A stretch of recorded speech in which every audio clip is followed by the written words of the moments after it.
la première rumeur concernant le prisonnier silencieux circula dans les couloirs de pierre du donjon royal, comme l'eau fraîche trouve les fissures de la terre cuite, sans précipitation, sans drame, mais toujours en avant, toujours plus profond. Il était arrivé, les chevilles de fer et les lèvres sèches, mais pas brisées, au lever du soleil suivant, les gardes avaient commencé à remarquer sa façon de se lever avant même que les lampes du guichet ne s'éteignent. Comment il s'agenouillait sur le sol d'argile dure et murmurait des versets dont la cadence tenait le silence du vent sur le blé. Quelqu'un disait que ces mots provenaient du Coran, un autre sifflait qu'aucun livre ne pouvait survivre dans un endroit où l'on mâchait le papier avec autant d'ardeur que les hommes. Pourtant, l'après-midi, la rumeur avait développé sa propre fascination, et c'est alors que le gardien commença à craindre une imperceptible rébellion. Dans les cellules supérieures, où de petits escrocs attendaient que les pots de vin fermentent, les hommes se demandaient si un tel calme n'était pas simplement l'arrogance d'un voleur instruit. Plus bas, dans l'obscurité qui sentait la rouille et la paille mouillée, deux serviteurs condamnés discutaient à voix basse pour savoir si l'étranger était un prophète ou un imposteur. L'un était l'échanson royal, un jeune homme qui sentait encore le goût des grenades au souvenir de son dernier banquet.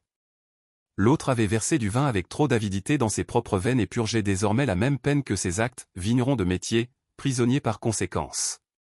Comme beaucoup de ceux qui se réveillent et voient leur dignité arrachée, ils étaient prêts à ancrer leur peur dans n'importe quel mythe solide. Les lampes du couloir vacillaient. Les rats exécutaient le lamballet qu'ils exécutent lorsqu'ils se croient inaperçus. Plus d'une fois, un vieux décret, plié en lampe pour allumer le feu, glissa et tomba brûlant sur le sol, illuminant la poussière telle une étoile filante. Lors d'une de ces aurores boréales accidentelles, l'échanson regarda à travers les barreaux et vit le nouveau venu assis en tailleur, les yeux mi-clos, les paumes tournées vers le ciel. Il ne priait plus, il respirait simplement comme pour cartographier les distances d'une cartographie intérieure. Quelque chose dans ce silence dominait l'air humide, une petite brèche de lumière. Lorsqu'on lui demanda plus tard ce qu'il avait ressenti, l'échanson employa un seul mot qu'il n'avait pas employé depuis son enfance, clarté. Ce mot unique parcourut la salle. Clarté. Il avait un goût étranger pour des hommes dont l'avenir était un brouillard susceptible de contenir un pardon, mais plus probablement rien. L'idée qu'un homme puisse voir clairement quoi que ce soit, derrière les barreaux, insultait leur souffrance commune, pourtant, il la désirait avec la même ardeur que les hommes assoiffés désirent la vue des nuages. Le geôlier, qui se croyait insensible aux futilités, marqua néanmoins une pause le lendemain pour distribuer le pain d'orge grossier. « Si vous avez besoin d'encre et de parchemin, dit-il à l'étranger, demandez. Les prophètes préparent des révolutions, et je préfère voir l'écriture manuscrite que le feu. » L'étranger sourit avec cette douceur difficile qui bénit et réprimande à la fois.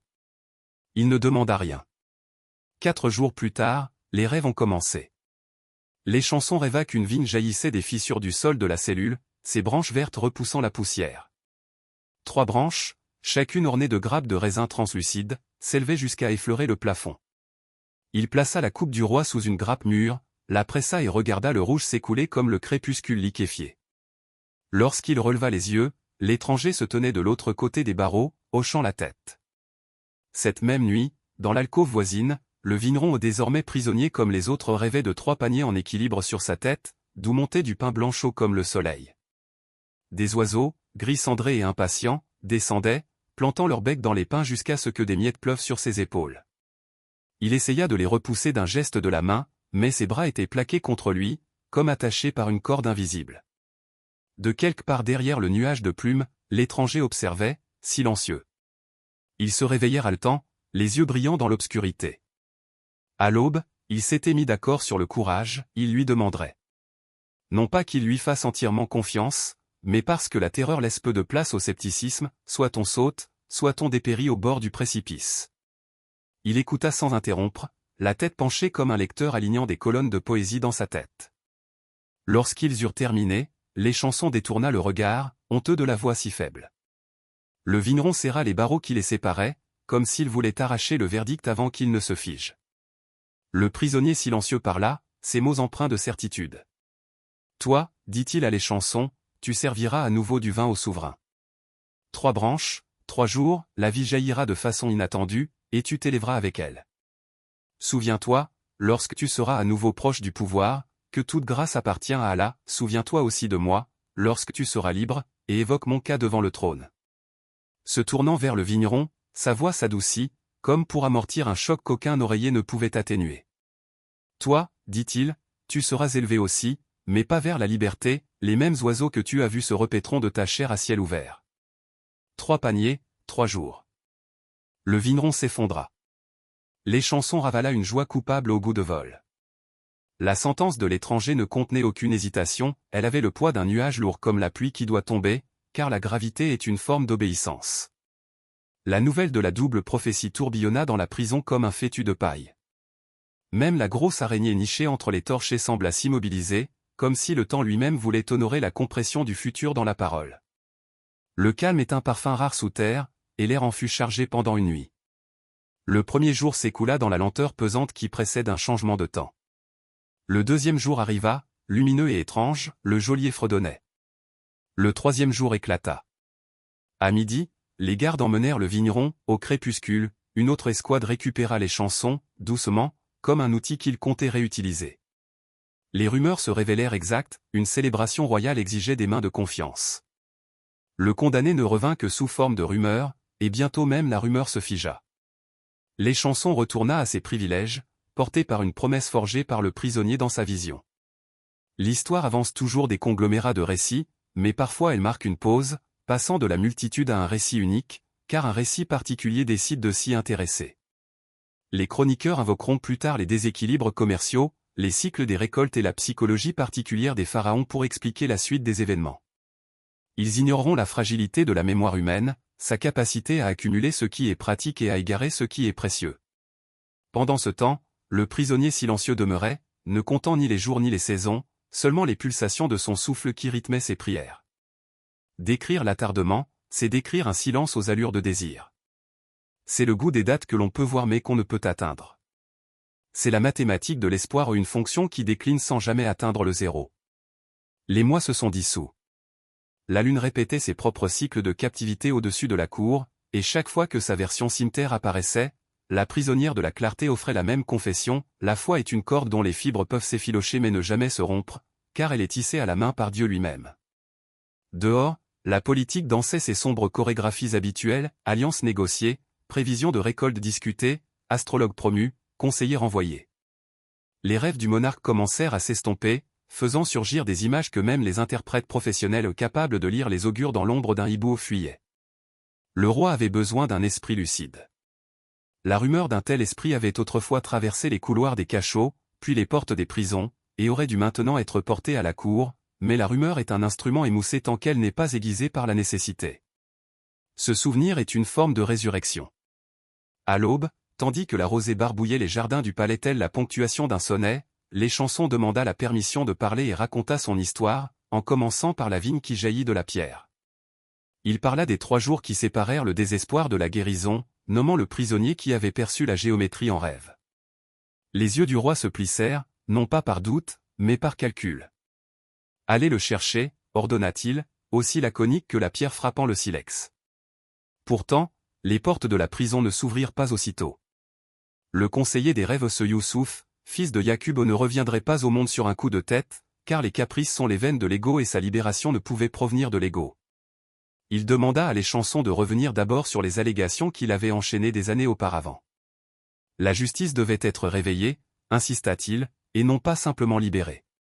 Le roi, surpris mais intrigué, convoqua les accusateurs. La vérité, lorsqu'elle fit enfin surface, fit voler en éclats la fine glace du péché telle une vague tiède au clair de lune. Ce n'est qu'à ce moment-là que Youssouf s'avança dans l'air ensoleillé, son premier souffle hors de captivité ayant un goût de kaki et de responsabilité. Derrière lui, la prison ravalait sa propre tristesse. L'histoire aurait pu s'arrêter là si elle avait été écrite par des auteurs moins connus, mais le Coran enseigne que la Providence écrit des arcs plus longs. Les récoltes avaient encore besoin d'être sauvées, les empires d'être dirigés, et le pardon ou le fruit le plus improbable avait encore besoin de mûrir. C'est ainsi que la rumeur d'un prisonnier silencieux est devenue le conseil d'un premier ministre, comment la géométrie des rêves s'est traduite en politique publique et comment, sous l'éclat du midi du désert, un royaume tout entier a appris que la clarté n'est pas le contraire de la douleur mais son ventre. Le silence a de nombreux dialectes. Dans les palais, il s'exprime à travers le silence qui précède un verdict, dans les déserts, il s'exprime à travers le ventre de la nuit, lorsque les dunes bruissent comme des paillettes sur un manteau invisible. Youssouf les avait tous appris, mais le silence qu'il accueillit lors de son premier matin de fonction lui parut plus récent que le silence d'une prison, car il était tempéré par la permission de choisir, permission d'échouer, permission d'éloigner une nation du bord de sa propre fin. Il parcourut la colonnade de calcaire en direction de la salle du conseil, flanqué de héros portant des sistres, leurs instruments de bronze sonnant à contre-temps, trop brillants pour l'aube. L'air sentait le lotus et l'encre de parchemin, cette dernière allait bientôt consigner ce que le Coran immortaliserait en traits moins nombreux et plus précis, cette année d'abondance, cette année de famine, et les mathématiques de la miséricorde qui les entrelaçaient.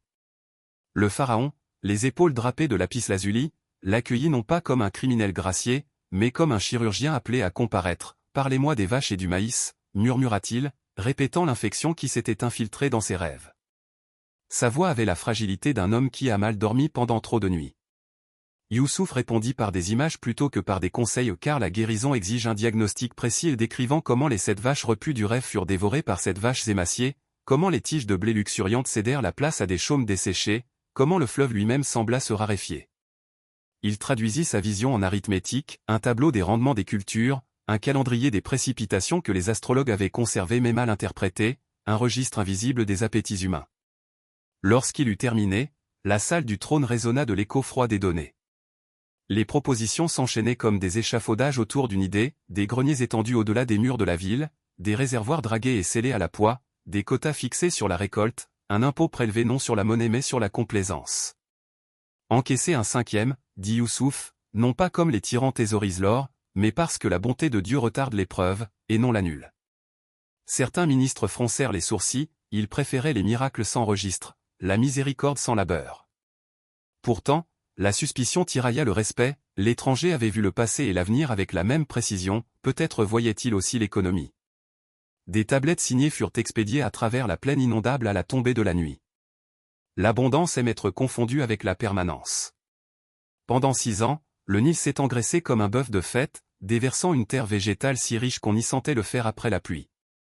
Les rouaos crissaient comme des oiseaux chanteurs, les enfants des villages riverains apprenaient à nager en nageant entre des roseaux émeraudes plus hauts que leur père. Les entrepôts proliféraient, des silos en forme de dôme, en adobe et en cèdre, scellés au bitume, gardés par des veilleurs de nuit qui chantaient à voix basse les versets lunaires que Youssouf leur avait enseignés. Sur les linteaux, en hiéroglyphes et en écriture arabe fluide, figurait un fragment de la sourate 12, et Allah est le meilleur des planificateurs. Les érudits se sont ensuite demandé si une telle piété bilingue favorisait ou entravait l'efficacité, mais même les cyniques ont noté une sérénité incalculable au sein de la logistique colossale du projet. La 7e année, le fleuve hésita. Il arrivait maigre et tard, murmurant à travers les roseaux devenus cassants.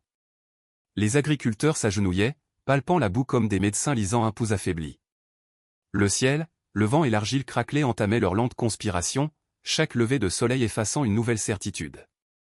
Dans la salle du conseil, Youssouf déroulait des cartes marquées d'anneaux de charbon de bois et les noms des villages désormais entourés d'une terreur codée par couleur. Commencez la distribution, ordonna-t-il, et le grain descendit les canaux sur des barges qui voguaient comme les chameaux du delta. Les registres de rationnement remplaçaient les registres de récolte. Ce qui avait été autrefois un surplus devint une doctrine, les marchands négociaient non pas en prix mais en poids, les prêtres priaient le ciel mais remarquaient que les greniers terrestres restaient ouverts, et l'insomnie de Pharaon s'apaisa pour la première fois depuis des mois. Pourtant, la pénurie se propage au-delà des frontières plus vite que la charité ne peut nager. Des caravanes venues de Canaan commencèrent à apparaître telles des fantômes aux portes de l'aube, leurs bêtes décharnées, leurs sacoches relâchées. Parmi elles, par un matin éclairé par un pâle demi-soleil, 10 frères chevauchaient, laissant derrière eux des panaches de poussière et une culpabilité inexprimée. Ils mirent pied à terre devant le dépôt du palais, chacun portant des pièces frappées durant les années fastes, le métal semblait plus lourd que la honte, et pourtant ils portaient les deux. Youssouf observait depuis un balcon grillagé, le cœur battant entre trahison et bénédiction. Leurs visages étaient plus âgés, leurs barbes striées de fer du désert, mais la mémoire extirpait les intrigants juvéniles qui se cachaient en dessous. Ils sentaient encore le goût de la gorge sèche d'une citerne, entendaient encore leurs arguments ricocher sur les murs de pierre, attendant la clémence ou la dernière pierre qui traverserait l'espace céleste. Le protocole exigeait l'anonymat, la providence exigeait une épreuve. Youssouf descendit, enveloppé dans un linceul ministériel, le col brodé de croissants de lapis-lazuli. Il les salua par l'intermédiaire d'un interprète, sa propre langue dissimulant une réserve diplomatique. Ils s'inclinèrent, ignorant le rêveur devenu l'architecte du rêve. Des questions s'ensuivirent, lieu d'origine, dénombrement du bétail, santé de leur père vieillissant. lorsqu'ils avouèrent qu'ils étaient 12, réduits à 10 par le malheur, et qu'un seul était présumé mort, Youssouf sentit le temps se télescoper si brusquement que le sol sembla s'incliner. Pourtant, la colère ne s'empara pas, ce qui émergea fut une forme de clémence sévère, celle d'un chirurgien, encore une fois, incisant l'illusion pour guérir des lésions plus profondes. Il leur vendit du grain à un prix équitable, mais ordonna que leur paiement soit remis secrètement dans leur sac, un miroir pour troubler les consciences. Il retint Siméon pour garantir leur retour avec le plus jeune, Benjamin, dont l'absence semblait à Youssouf comme un demi-ton manquant dans un accord tenu depuis longtemps. Les frères partirent perplexes mais ravitaillés, ignorant que la culpabilité s'était glissée dans leur sac avec la pièce. Sur le marché nocturne d'Avarie, Youssouf regarda leur caravane se réduire en poussière, se demandant si la restauration consistait en un chemin parcouru une fois ou en une spirale gravie plusieurs fois, chaque rotation se rapprochant du même centre douloureux. Les semaines s'écoulent rapidement dans les zones de famine, les pains se réduisent si infimes que la faim s'en aperçoit avant les mathématiques. Le retour des frères à Canaan déclencha un parlement domestique sous un figuier vieillissant, Jacob refusait de perdre Benjamin comme le vent vole 2 feuilles à la fois. Pourtant, les céréales diminuaient, l'argent pesait sur la conscience, et finalement le patriarche livra le plus jeune, liant leur départ non pas par un serment de survie, mais de sincérité, comme si la vérité pouvait les protéger là où les stratégies ne le pouvaient pas. Lorsqu'ils revinrent dans la province de Youssouf, le désert sembla les exhaler. Il les reçut avec une générosité solennelle, les plaçant par ordre de naissance ou une astuce qui leur fit frissonner le dos comme un grésillement de suspicion. La nourriture arriva aux volailles rôties, concombres au miel, lentilles à la coriandre. Mais il remplit quintuple l'assiette de Benjamin, et dans les rires qui suivirent, Youssouf vit le regard de son frère se poser sur lui avec une gratitude déconcertée. La nuit s'épaissit, les étoiles se pressaient contre le treillis telles des flammes de bougies anxieuses, et Youssouf ordonna à ses serviteurs de cacher sa jauge d'argent personnel le calice de mesure de Pharaon dans le sac à grains de Benjamin. L'embuscade était calibrée non pas pour la vengeance, mais pour la révélation. À l'aube, la caravane avait à peine franchi la première tour de guet que des gardes à cheval tonnaient derrière, exigeant une inspection.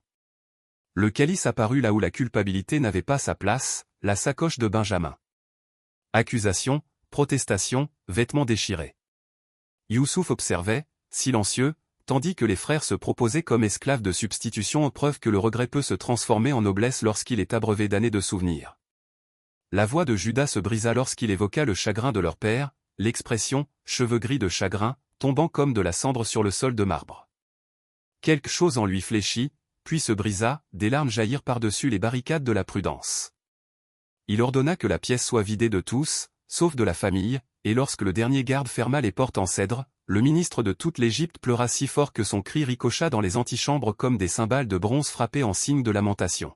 « Je suis Youssouf », dit-il dans un hébreu fluide, les syllabes révélant une décennie de noms enfouis. Le silence s'étendit dans la pièce telle une éclipse. Les frères restèrent tétanisés, comme si l'architecture même risquait de se dissoudre s'il bougeait. Il s'avança, paume vers le ciel, ne montrant ni les anneaux de l'autorité ni les poings serrés de la rage, seulement l'honnêteté nue de l'arrivée. « Ne craignez pas le reproche, dit-il, citant le passage des Écritures qui l'avaient accompagné dans les couloirs de la prison, en vérité, Satan attise la rivalité. Allah m'a amené ici pour préserver la vie. » Par ces mots, il liait la souveraineté au service et rendait le blâme superflu, une note de bas de page absorbée par le texte principal de la Providence. Ce qui suivit fut aussi délicat que la transplantation d'un jeune arbre, étreinte, excuse, la chaleur humide du pardon se mêlant à la vapeur de coriandre qui persistait. Ils conversèrent dans des souvenirs qui se chevauchaient, cousant une chronologie déchirée dans un tissu continu. Dehors, des messagers du palais galopaient vers Canaan, annonçant des retrouvailles. À l'intérieur, Youssouf élabora la logistique de toute la réinstallation familiale, chariots, rations d'eau, escorte diplomatique. La famine régnait toujours sur le pays, aussi maigre que les vaches prophétiques, mais le salut se déployait tel une caravane d'anciens, d'enfants et de bétail traversant un échiquier géopolitique sous la protection des vers et de la vision. Le soir sur Memphis brillait d'un violet intense, couleur de figues écrasées à la fin de la récolte. Youssouf gravit la tour du grenier dont il avait mesuré l'ombre maintes fois face au soleil, comme un poète mesure la scansion. De cette hauteur, il pouvait voir le lent ruissellement du grain se déverser dans les charrettes, entendre le rythme lointain des mortiers réduisant le blé concassé en poudre comestible, humer la légère sécheresse de la poussière que la famine portait toujours comme un filigrane dans le vent. Pourtant, se superposait à ses sens une symphonie plus subtile, le bruit des sabots d'une famille qui revient, le silence des rivières qui ajustent leur cours au destin, et quelque part dans le lointain aérien l'écho de la voix d'un garçon récitant des rêves qui s'étaient maintenant perchés comme des colombes sur des parapets. Cette nuit-là, il écrivit une lettre à son jeune moi imaginaire, bien sûr, car de telles lettres ne peuvent être envoyées qu'au cœur expliquant que les prisons peuvent comprimer l'espace, mais jamais avoir de but, que la trahison peut déchirer l'âme, mais ne peut la rendre sourde à la révélation, que la promesse de sabre, la patience de l'islam n'est pas une endurance passive, mais une attente musclée, une attitude préparée au miracle déjà en route. Il replia la lettre dans le silence, confiant à celui qui a créé le silence et la parole pour la transmettre à travers le temps. L'aube fatiguée s'éleva à l'horizon, révélant des caravanes approchant telles des constellations tombées sur le sable.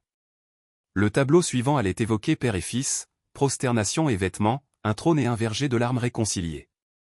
Mais pour l'instant, Youssouf se tenait entre l'entrepôt et le ciel, un homme qui avait creusé un tunnel à travers les cauchemars pour accéder au ministère, qui avait mesuré le grain et la culpabilité, qui avait compris que chaque histoire est un écosystème, la famine croît à côté de l'abondance, le chagrin à côté de la grâce, et c'est seulement dans le miroir des deux que l'esprit humain reconnaît sa propre parabole.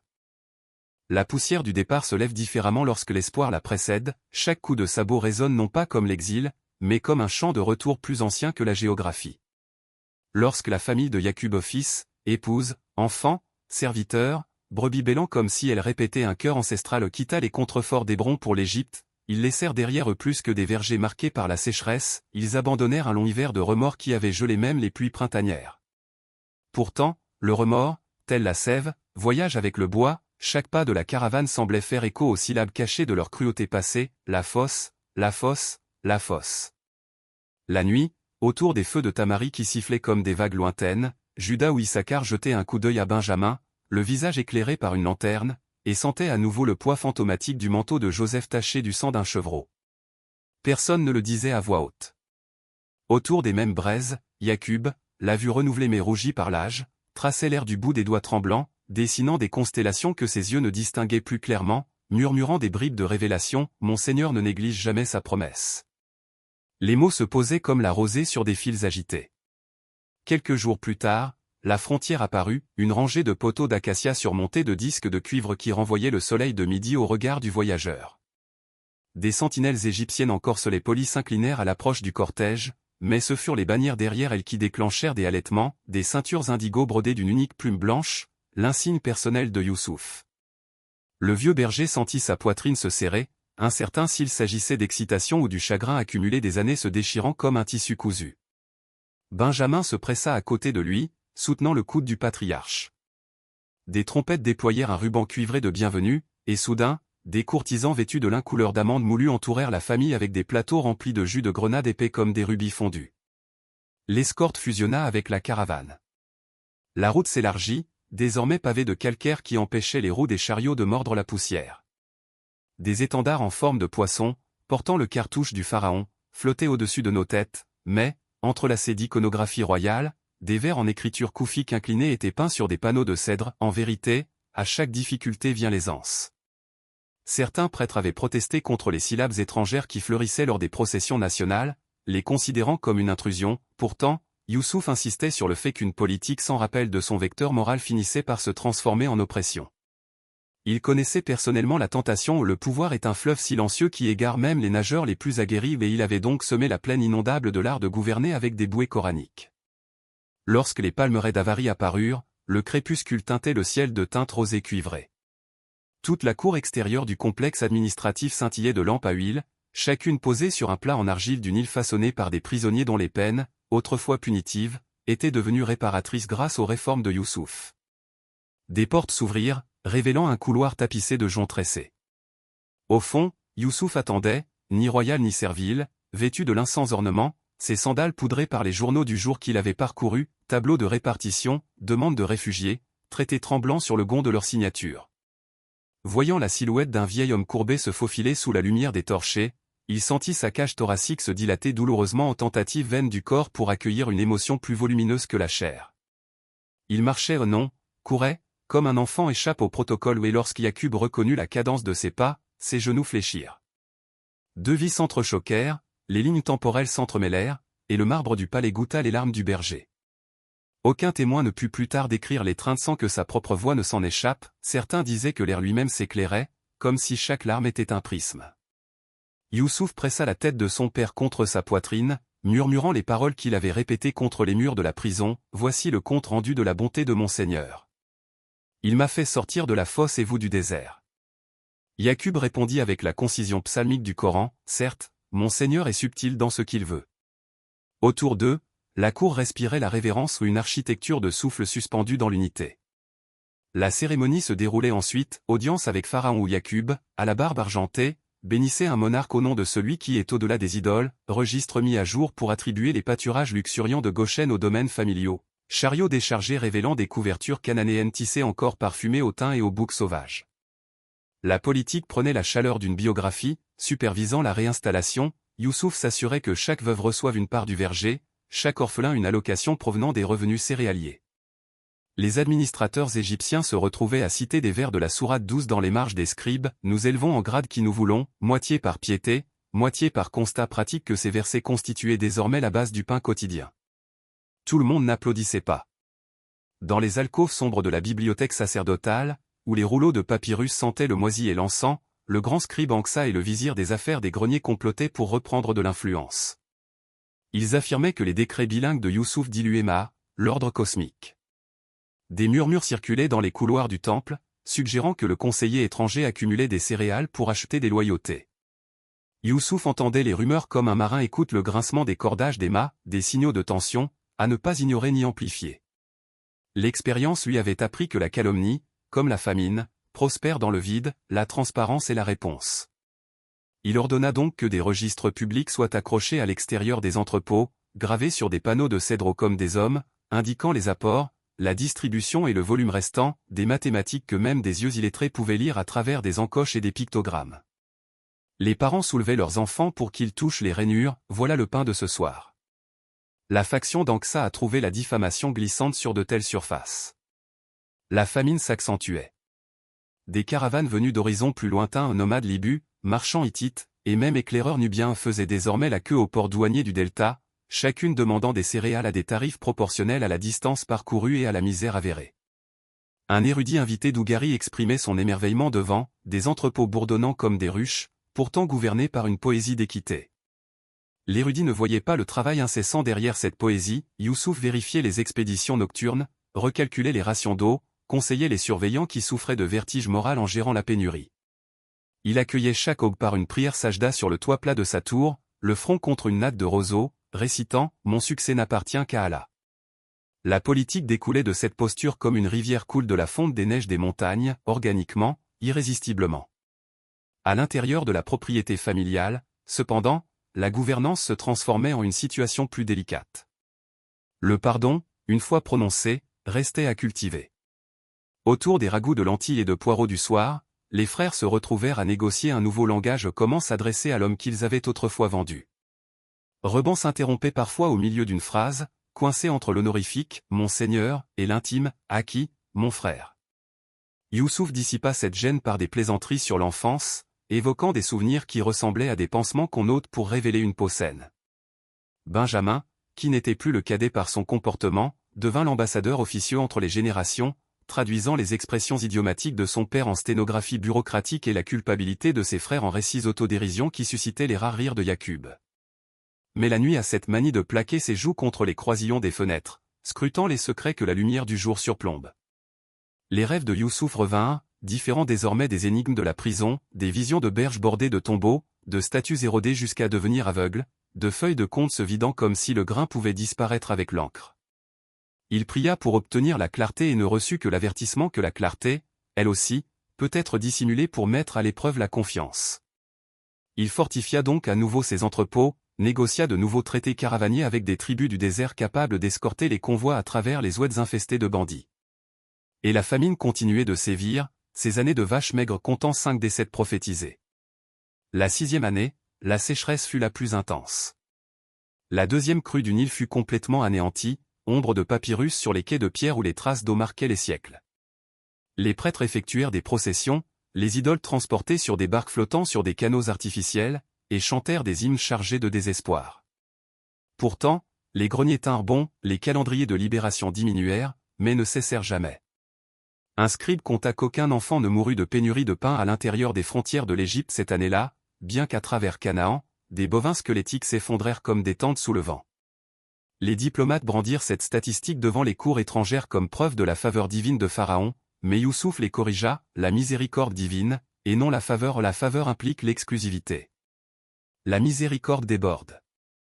Pourtant, les remous d'envie qui tourbillonnaient autour des piliers de la cour s'intensifiaient. Les acolytes d'Anksa affirmaient que la croyance étrangère érodait la loyauté envers Horus. Ils trouvèrent une oreille attentive auprès d'un jeune capitaine de char dont le père avait perdu des concessions de terre suite au zonage céréalier de Youssouf. Des documents furent falsifiés, laissant entendre que le clan Israélite, le peuple de Jacob, armait des milices de bergers. Un soir, alors que les ombres des feuilles de dattier s'allongeaient en lance sur le carrelage de la cour, le capitaine mena une escouade pour fouiller les tentes de Goshen. Il ne découvrit que des troupeaux, des lyres ébréchés et des parchemins généalogiques remontant jusqu'à Adam. Mais la rumeur n'a pas besoin de preuves factuelles, elle est inerte. Youssouf confronta l'accusation directement devant Pharaon. Le protocole du tribunal exigeait des courbettes élaborées, mais il s'approcha comme un médecin présentant des résultats de laboratoire, calme, sans précipitation. Il cita des manifestes de cargaison, des registres de milices, le décompte des verges de berger au oui, même le nombre de frondes que les garçons utilisaient pour chasser les chacals ou des données gravées sur des ostracas avec les sceaux des témoins. Puis il récita la prophétie du rêve précédent, répétant comment son accomplissement avait soutenu non seulement le clan d'Israël, mais tout le grenier de l'Égypte. Un silence s'installa, épais comme du sirop de datte. Le regard de Pharaon passa de son principal conseiller à la coterie des prêtres vêtus de robes d'encens. Un seul édit calma le tremblement, celui qui a sauvé nos enfants de la faim ne sera pas interrogé par ceux qui n'ont sauvé que leur propre fierté. Anksa fut réaffecté aux archives, loin en amont du fleuve, où les crocodiles étaient plus nombreux que les politiciens. Cette nuit-là, Youssouf parcourut de nouveau le toit du palais, une lanterne à la main gauche, la droite lissant le grès granuleux du parapet. Il se souvint de la leçon profonde de la sourate Youssouf, chaque vallée de tribulation possède son sommet jumelé, mais il faut marcher en gardant les yeux fixés sur les deux. Il rédigea une dépêche aux provinces périphériques, leur demandant de se préparer au retour éventuel des inondations, de draguer les canaux obstrués par le limon, de semer l'orge immédiatement après la première bonne pluie, même si les réserves de semences semblaient dangereusement basses. Car la foi, c'est planter un palmier même si le jour du jugement dernier est annoncé, écrivit-il un hadith que sa mère avait murmuré en lui tressant les cheveux il y a longtemps. Il scella la directive avec de la cire verte portant l'emblème de la plumée, en dessous, grava le bismillah en une micro-calligraphie si fine que seule la cire la connaissait. L'aube de la 7e année s'est levée avec des nuages violets et meurtris au-dessus d'Éléphantine. Lorsque le tonnerre a éclaté, les enfants de Goshen ont crié puis ri, étonnés par un son que la plupart n'avaient jamais entendu. La pluie tatouait les toits des greniers, s'est déversée dans des citernes asséchées depuis 5 ans, a dissous la poussière de l'écorce de palmier, révélant un sous-bois de jade caché. Les courtisans se sont précipités dans les couloirs, tenant des bols de cuivre, pour recueillir le miracle, comme s'ils pouvaient puiser la miséricorde elle-même. Youssouf se tenait seul près d'une colonne, les paumes ouvertes vers le ciel, laissant des gouttes ruisseler sur son visage sans médiation. Dans cette eau, il goûtait chaque cellule de l'angoisse passée, la pierre humide de la citerne, la puanteur des égouts de la prison, le goût métallique des chaînes, le sel des larmes du mal du pays. Et juste en dessous de tout cela, plus douce que le miel de date pressée, la saveur du sabre, la patience inébranlable du Coran maintenant mûri et fructifié. La remise en état des terres devint la nouvelle arithmétique. Les eaux de ruissellement riches en limon exigeaient des semis précipités, Youssouf supervisait la répartition des béhufs de trait, les faisant tourner entre les districts comme des pièces d'échecs protégeant une reine vulnérable, le sol, le véritable monarque. Les écoles qu'il avait fondées pendant la famine pour enseigner la tenue des registres mirent du jour au lendemain leur programme à l'agronomie, comment interpréter la configuration des nuages, quand inonder les rizières, pourquoi les lentilles restaurent l'azote. Les enfants qui avaient survécu avec des demi-rations apprenaient désormais à prévenir la récidive. Et, à chaque leçon, était ancré cet axiome, Dieu ne change pas la condition d'un peuple tant qu'il n'a pas changé ce qu'il a en lui-même. Par une chaude soirée, tandis que la brume de jasmin s'échappait des bassins du jardin, Yakub convoqua ses fils dans sa chambre. Tandis que les lampes projetaient de doux halos, il leur rappela le premier rêve de Joseph, 11 étoiles, le soleil et la lune s'inclinant.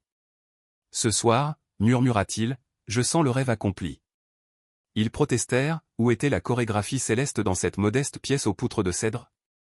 Mais Yakub fit un geste, Youssouf à ses côtés, telle une étoile montante de la gouvernance, Benjamin, rayonnant modestement, les frères disposés en courbe, et le vieux patriarche lui-même, miroitant comme une lune. Ils comprirent, et la gratitude força leur front à se poser sur le tapis, non pas en signe d'obéissance à leur frère, mais en reconnaissance de l'architecte derrière chaque orbite. Des larmes assombrirent le tissage. Les anges, dit-on, ont immortalisé cet instant avec des encres invisibles au spectre mortel. Dehors, les roseaux des marais bruissaient sous les hérons qui y nichent. Les épis de blé s'agitaient dans les champs naissants. L'Égypte respirait un parfum qu'elle avait presque oublié, l'abondance. Mais l'abondance peut enivrer, Youssouf savait que la prochaine tâche consistait à ancrer la prospérité dans la droiture avant que la complaisance ne commence à s'effacer furtivement. Il rédigea une charte d'éthique pour les agents des impôts, institua des cycles sabbatiques pour le repos des terres, consacra des fonds publics à une bibliothèque où des parchemins de la Mésopotamie à la Crète minoenne feraient fermenter les idées. Dans le prologue de la charte, il se citait lui-même citant les Écritures, « La richesse n'est pas le volume des biens, mais la profondeur de la gratitude. » Les scribes clignaient des yeux en voyant ce vers, mais le recopiaient fidèlement. Quelques années plus tard, les enfants le chantaient comme une comptine en sautant à la corde près des chariots de récolte. À l'approche de la première inondation, Youssouf grimpa de nouveau sur le toit de sa tour à l'aube. L'horizon se teinta d'or, comme si le soleil se levait, gêné par sa propre beauté. Il repensa à sa lettre précédente adressée à lui-même plus jeune et, inspiré, en écrivit une autre, celle-ci destinée aux lecteurs lointains de l'histoire. Il y parlait de cycles, gouffres et pinacles, haine et guérison, famine et festin, tous jumelés comme des poumons aspirant au même souffle. Il exhortait le lecteur à se rappeler que l'islam signifie l'abandon non de la volonté mais de la peur, que le Coran est à la fois une flamme de prudence et une ombre protectrice, que chaque histoire murmurée par le temps existe pour que quelqu'un, dans le futur, puisse choisir le courage plutôt que la commodité. Il terminait la lettre par une ligne en forme de porte, et si vous héritez de l'aisance, dépensez-la comme si vous aviez connu la fin hier. Il glissa le parchemin sous une tuile, là où la pluie n'avait pas atteint le ciel, confiant au vent ou à l'archéologie le soin de décider de son sort. En contrebas, la ville s'agitait, le fracas des boulangers déplaçant leurs fours, des palefreniers éclaboussant leurs chevaux, des scribes bâillant l'encre dans leurs plumes. Quelque part, un enfant né pendant la famine riait maintenant aux gouttes de pluie, ignorant que son rire était une inscription au registre des promesses divines. Youssouf sourit, étirant les bras comme pour embrasser l'horizon, et murmura le verset qui rythmait sa vie comme une rivière à travers la roche, « Mon Seigneur est doux envers qui il veut. En vérité, il est l'omniscient, le très sage. » Les mots s'élevèrent, mêlés à la brise de l'aube, et dérivèrent vers l'est, vers des champs qui commençaient à verdir, comme si la terre elle-même exprimait une prière en réponse. La saison des couchers de soleil améthyste lorsque le Nil se détend du vert des crues à l'argent miroitant en fut appelée les années du blé tranquille. Non pas parce que les greniers étaient inoccupés, mais parce que l'abondance semblait enfin ordinaire, le silence revenait sur les aires de battage, comme la paix revient sur un champ de bataille après que même la mémoire s'est lassée de raconter les noms. Youssouf traversa ces années comme on se promènerait dans un verger qu'il aurait lui-même greffé, vérifiant les branches plus par habitude que par anxiété, taillant ici, étayant là, s'arrêtant pourtant souvent simplement pour humer le parfum du fruit qui n'existait autrefois que dans les mathématiques de la vision. Il avait 40 ans selon le nouveau scribe, même si la rumeur du palais insistait sur le fait que la clarté de ses intentions le préservait de sa jeunesse. En vérité, la barbe, dont les prisonniers se souvenaient d'un noir de jais, s'était estompée sur les bords comme un parchemin trop souvent caressé par la lumière des lampes, mais ses yeux conservaient leur fixité cristalline, ces puits qui avaient autrefois reflété un carré de ciel et appris à s'y abreuver de patience. À l'aube, il s'inclinait encore sur le toit et au crépuscule, il s'agenouillait encore sur la terre battue, mais entre ses dévotions, il ressentit une nouvelle attirance, l'héritage. Non pas l'arrière-goût cuivré des monuments ou des hiéroglyphes martelés dans le quartzite, mais l'empreinte plus subtile qu'une politique laisse sur les citoyens à naître, comme une berceuse chantée ce soir-là pourrait résonner dans le tempérament d'un petit enfant encore à concevoir.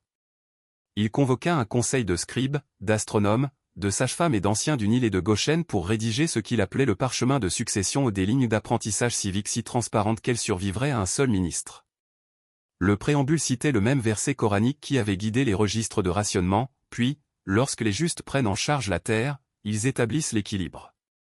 Un prêtre objecta que l'expression était étrangère, Youssouf sourit et demanda, « Depuis quand l'équilibre ne parle-t-il qu'une seule langue ?» L'objection s'effondra comme une mule fatiguée. Il associa chaque gouverneur à un homologue du clan de Yaqub, un tisserand de laine de chameau pouvait suivre un agent du recensement, une bergère douée en calcul fut formée à la construction de canaux. Certains Égyptiens s'irritèrent, d'autres haussèrent les épaules où le pain érode les préjugés plus lentement que la famine, mais il les érode quand même et en l'espace d'une saison, la nouveauté se transforma en routine. les marchés commencèrent à embaumer à parts égales le cumin et la coriandre, les berceuses entrelaçaient des fredonnements pentatoniques cananéens avec des rythmes de tambour memphite. Des enfants dessinaient des grues et des ibis dans les marges d'abécédaires hébraïques, ignorant qu'ils esquissaient des esquisses de diplomatie. Lorsqu'un envoyé de bibelot arriva pour troquer du cèdre, il rit en se disant qu'il ne savait plus où s'arrêtait le royaume de Pharaon et où commençait la tribu de Jacob. Youssouf répondit, peut-être que là où la justice s'arrête, des frontières émergent. Yaqub, quant à lui, mûrissait jusqu'à atteindre cette douce translucidité qui orne parfois les prophètes avant la mort.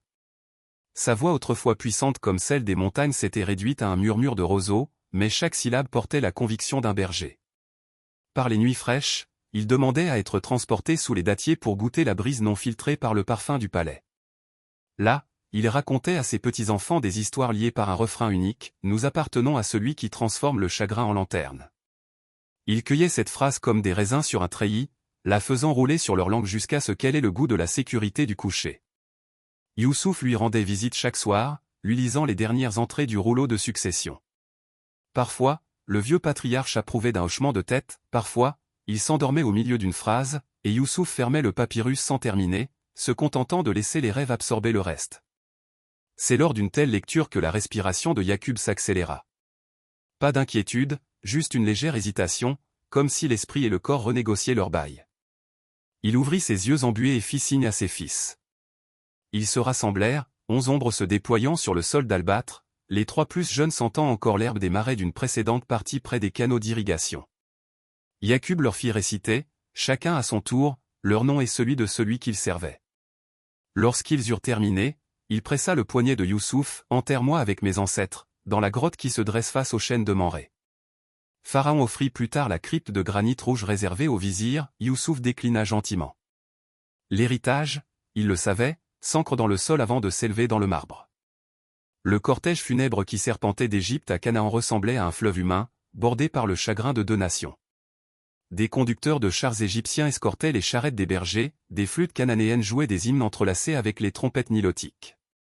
Le 7e soir, ils atteignirent la région montagneuse où la grotte de Macpéla bâillait, fraîche comme la miséricorde.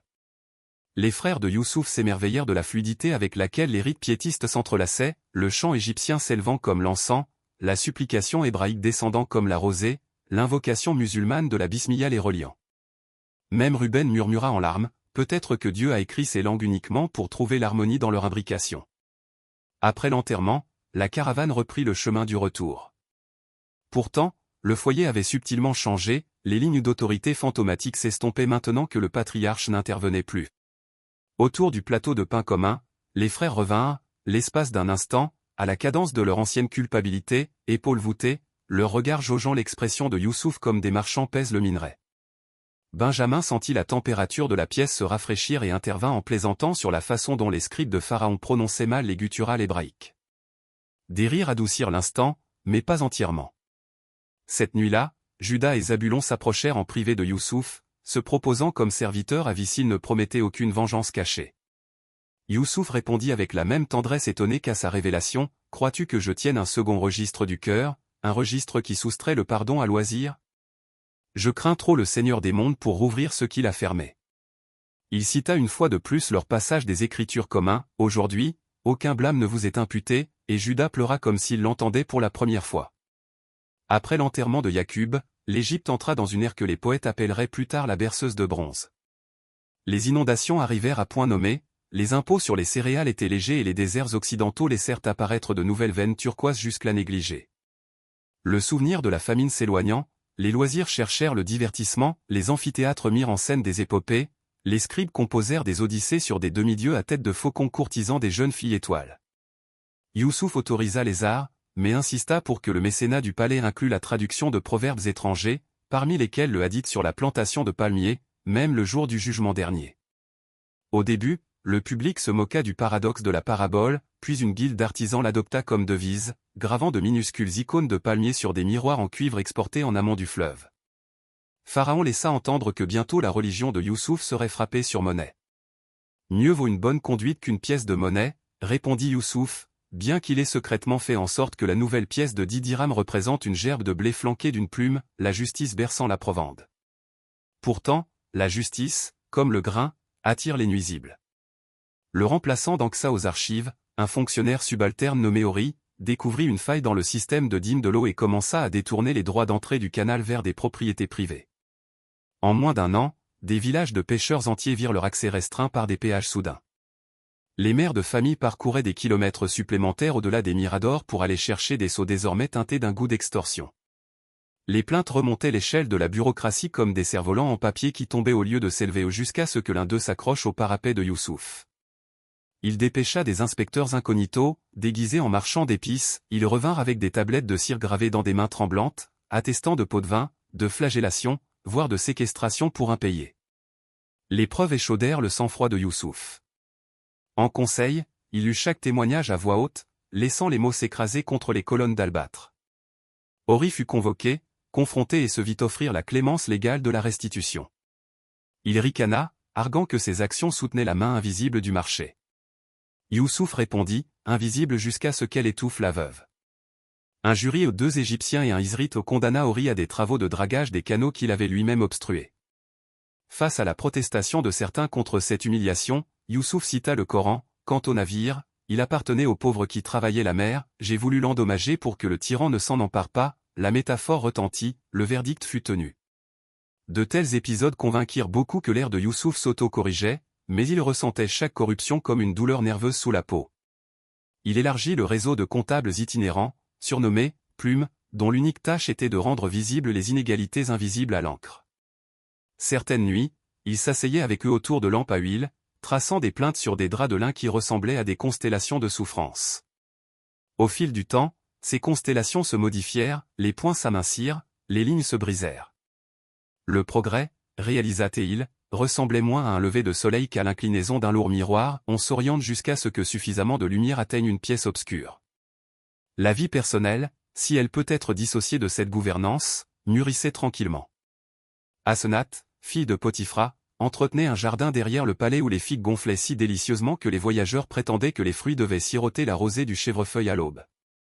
Elle et Youssouf s'y promenaient souvent après la prière du Fajr, discutant du dernier papyrus sur l'astronomie ou de la possibilité d'enseigner la miséricorde comme l'arithmétique. Leurs fils, Manassé et Éphraïm, désormais adolescents dégingandés, se partageaient les tâches, l'un étudiait les cartes du ciel avec des prêtres memphites, l'autre faisait son apprentissage auprès d'oncle Berger à Goshen, apprenant quel bêlement annonçait un accouchement difficile. Youssouf encourageait les 2 voies au ciel et terre, abstraction et intimité, convaincu que la vérité s'étendait entre eux comme la corde d'un arc. Ce fut Éphraïm qui remarqua le premier les grimaces sporadiques de son père. Lors du conseil, Youssouf se déplaçait, pressant une paume contre ses côtes. Les regards interceptés promettaient le secret, mais les rumeurs s'infiltraient plus vite dans les palais que l'eau à travers les roseaux. Un guérisseur formé aux herbes de Thèbes diagnostiqua un calcul persistant près du rein et prescrivit des infusions de racines de lotus moulues mélangées à du miel. Youssouf obéit, mais la douleur le submergea de manière imprévisible, fulgurante comme un rappel que même les ministres ne peuvent négocier avec la mortalité.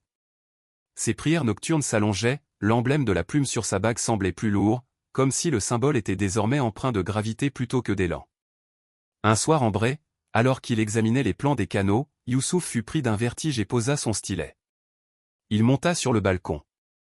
En contrebas, des lanternes flottaient sur les bateaux qui frôlaient les berges, un collier de lumière suspendu au-dessus de l'eau sombre. Il se souvint d'un autre fleuve aperçu alors qu'il était en route vers l'esclavage, le Jourdain scintillant entre les oliveraies. Quel chemin parcouru depuis ce garçon jusqu'à cet homme, entre la gouvernance et l'adieu. Il murmura le verset qui l'avait accompagné à chaque seuil, et à Allah appartiennent les plus belles fins. Son souffle se calma.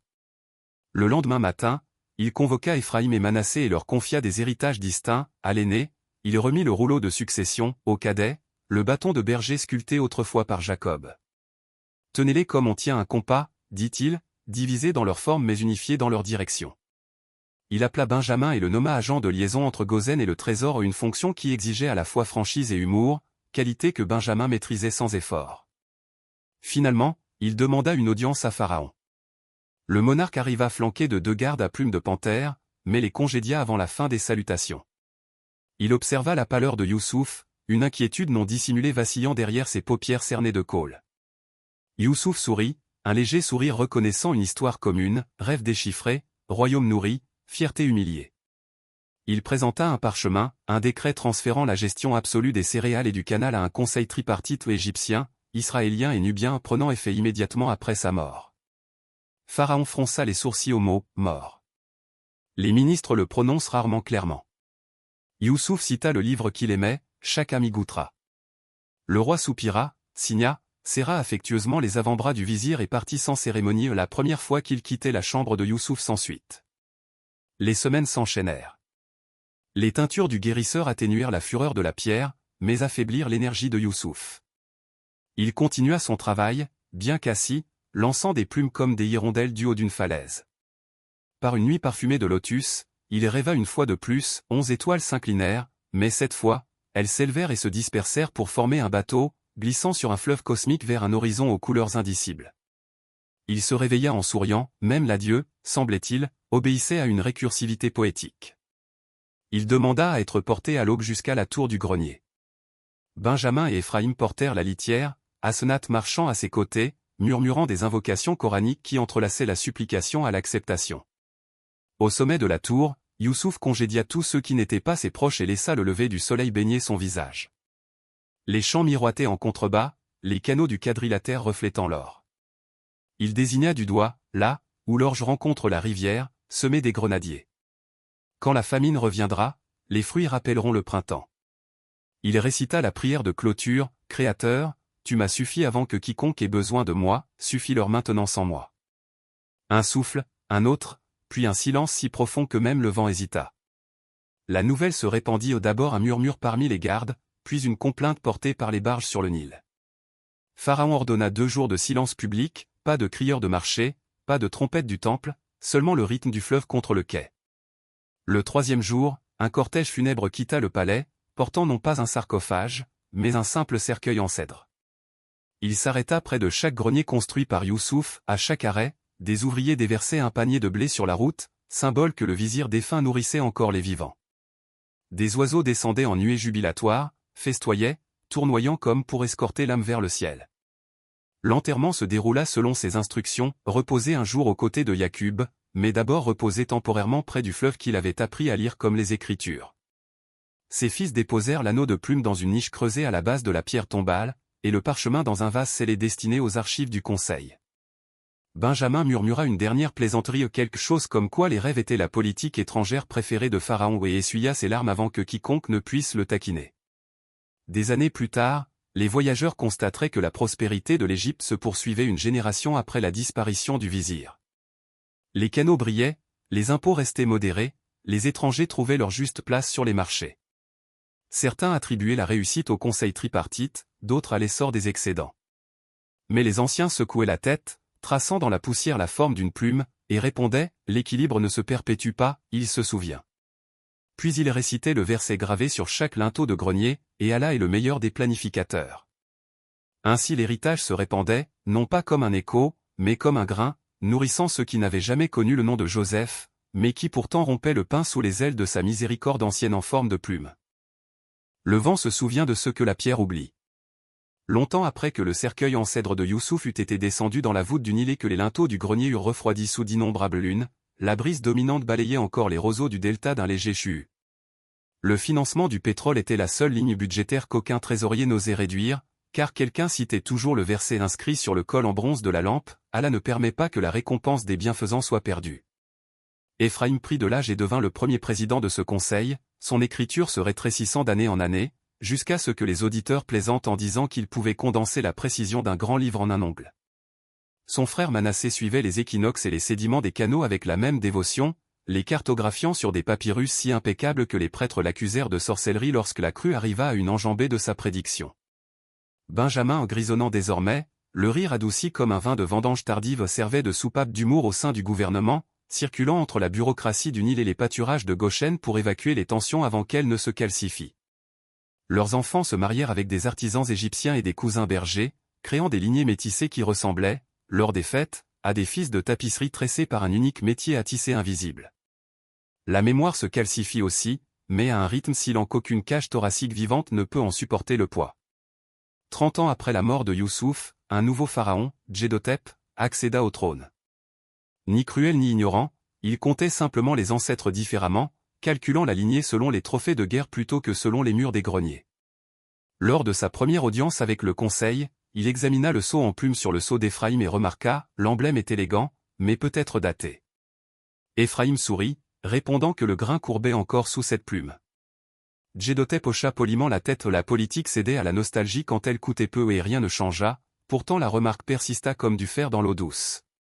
La dérive, subtile au début, se manifesta dans les titres.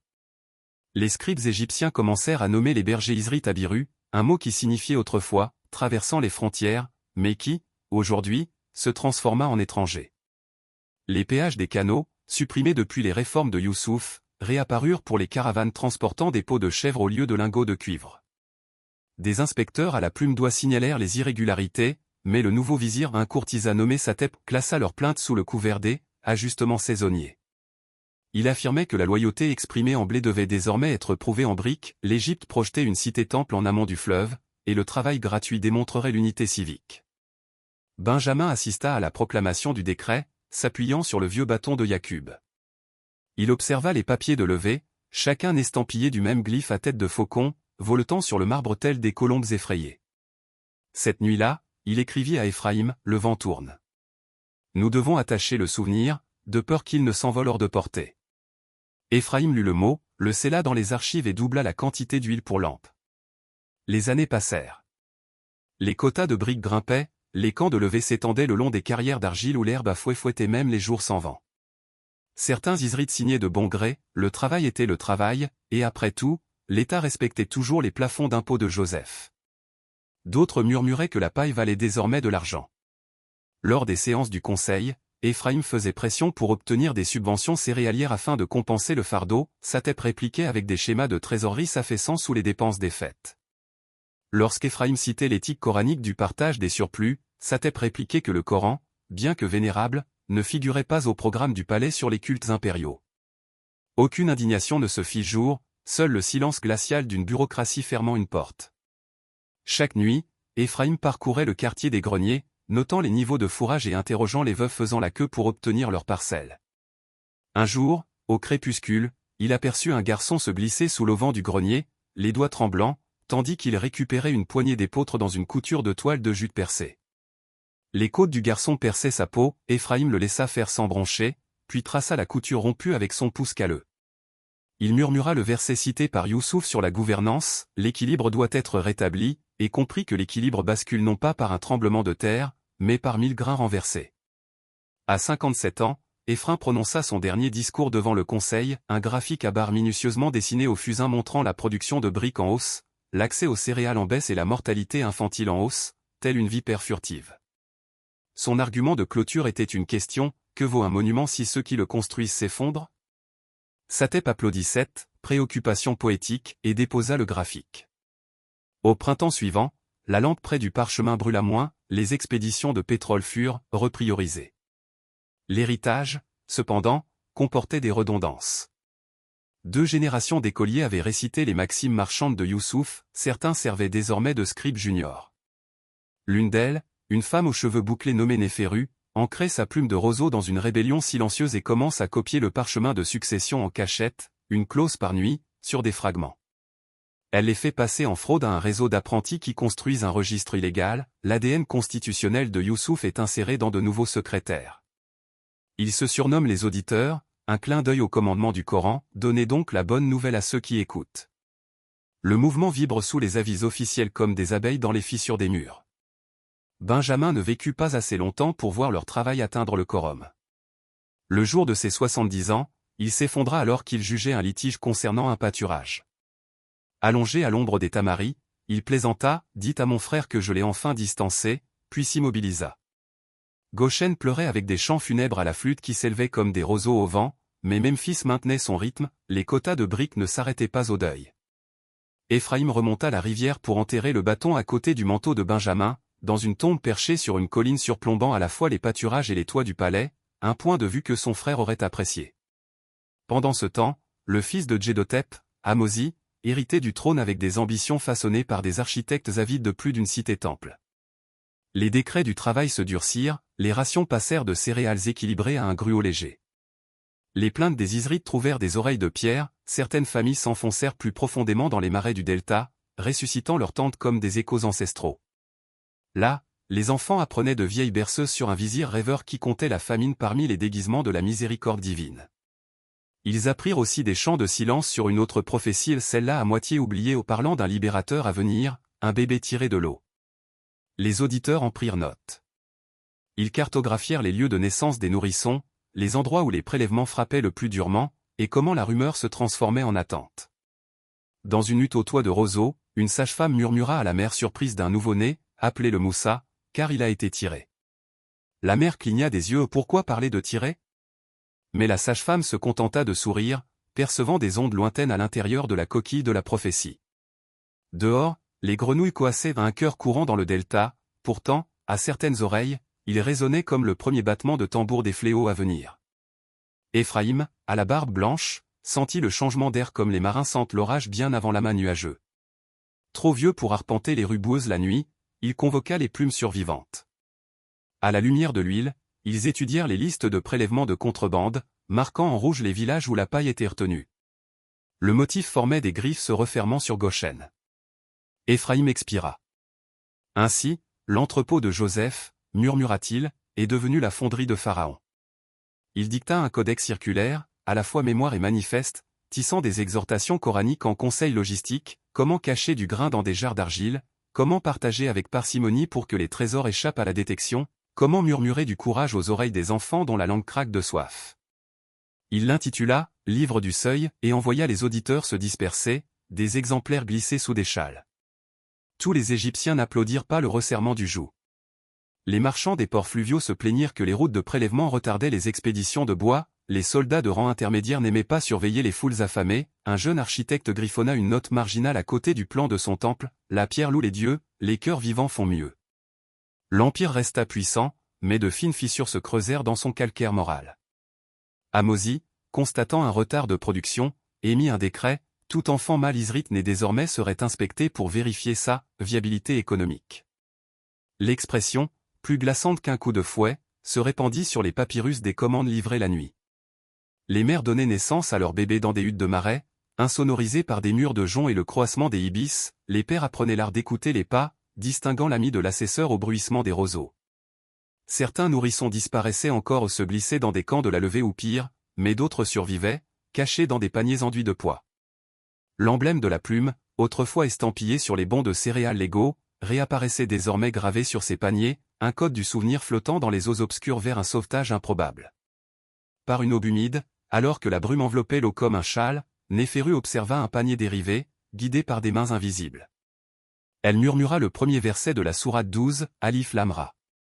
Ce sont les versets du livre clair, car la clarté, avait-elle appris, était souvent une marée déguisée en incertitude. Elle ne pouvait pas savoir que l'enfant qui était à l'intérieur exigerait un jour que Pharaon lâche tout un peuple. Elle savait seulement que les fleuves apportent parfois l'avenir dans des berceaux tressés de roseaux. Éphraïm mourut cet été-là, assis à son bureau, le stylet au milieu d'un mot.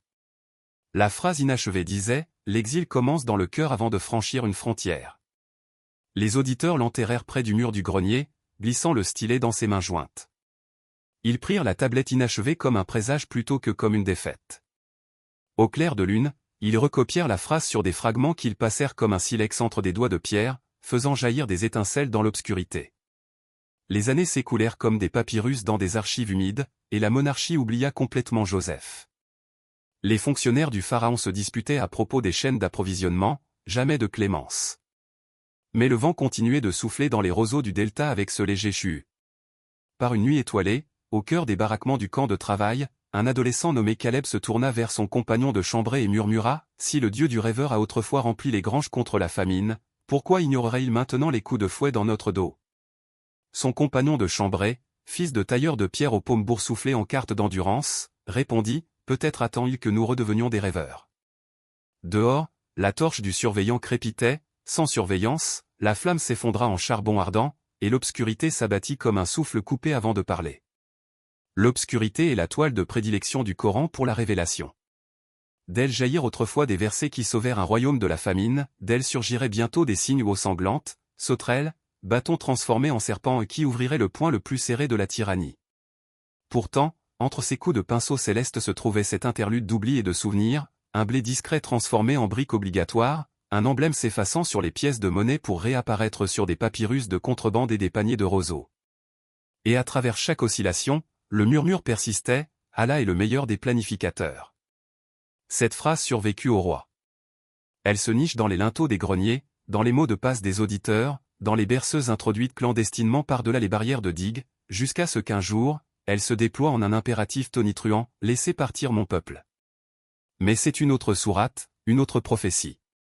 Pour l'instant, la plume repose sous le limon du Nil, sa silhouette bronze ternie mais intacte.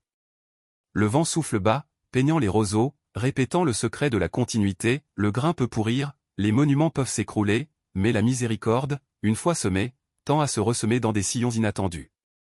Et parfois, lorsque le fleuve est particulièrement calme, un rameur égyptien de naissance, Abiru par sympathie s'arrête en plein mouvement, croyant entendre des pas sur l'eau, le bruit d'un prisonnier depuis longtemps libéré patrouillant encore dans le grenier de la conscience humaine. Ce son ne vient pas seulement de la mémoire. C'est l'écho d'un verset devenu architecture vivante, du rappel de l'islam que l'histoire n'est ni spirale ni cercle, mais hélice chaque torsion revisitant d'anciennes coordonnées à une altitude plus élevée. Dans la torsion suivante, un homme nommé Musa fendra la mer au lieu du rêve, pourtant, il portera le livre de Youssouf dans la double hélice de l'héritage, la patience d'un côté, la justice de l'autre. Et quelque part derrière lui, le vent continuera de réciter, dans le dialecte que seule la pierre oublie, SHSSSHSS, la plume effleurant le seuil entre le désespoir et la délivrance.